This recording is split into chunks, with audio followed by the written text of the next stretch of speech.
Okay, so dito naman po tayo muli.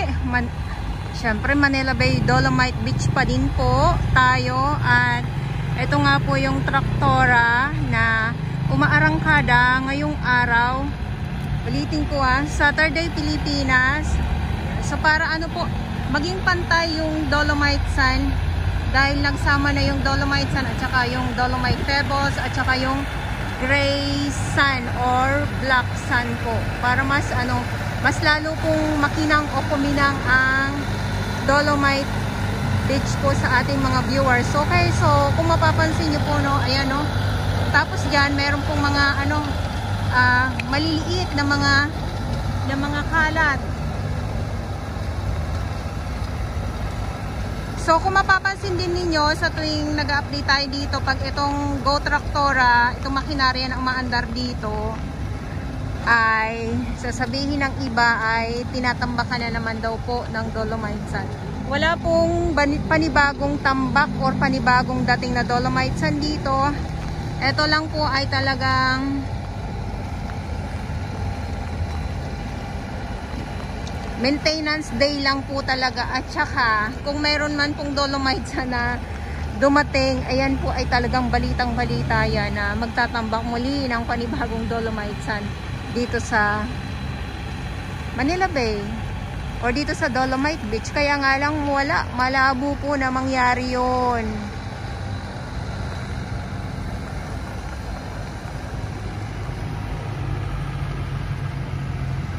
Kahit Saturday, umaarangkada itong makinarya dito sa Dolomite Sand po, Dolomite Beach po. So hindi lang Thursday pala, okay.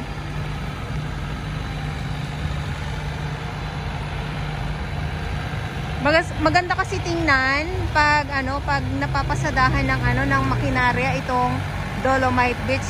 Iisipin mo talaga na may panibagong dating na Dolomite or bagong tambak, pero wala po.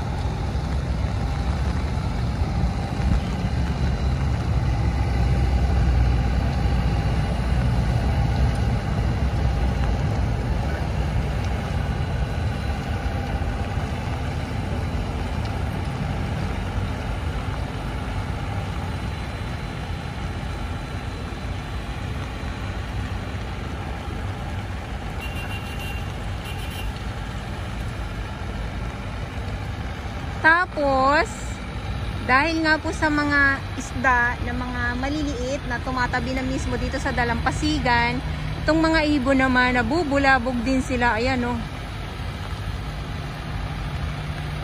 todo piyesta din sila ngayon. Ilang araw na to Dahil nga panay ang bagyo, tapos bagyo, init, ulan, yung ganyan.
O, diba?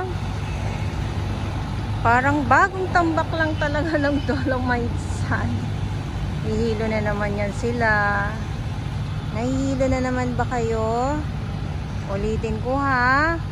Wala pong Dolomite Sand na itinatambak dito. Dahil wala pong bago.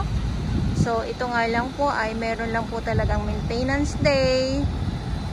Sa pagkakaalam ko, tuwing Thursday yon, pero ngayon ay Saturday. Umaarangkada nga po itong makinarya, itong traktora dito sa Manila Bay, Dolomite Beach po.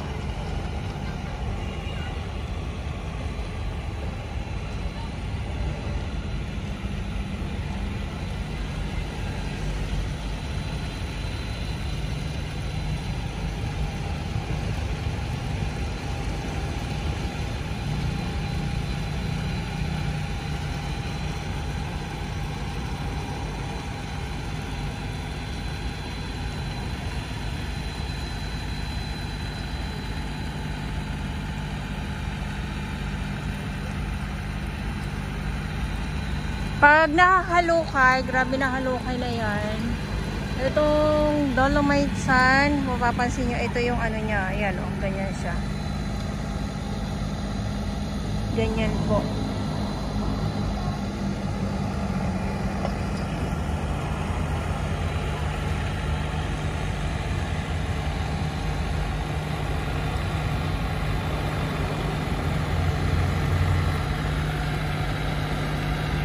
Tapos kung mapapansin nyo rin po yung maumbok, so yan pag napantay, di mas maganda uli tingnan.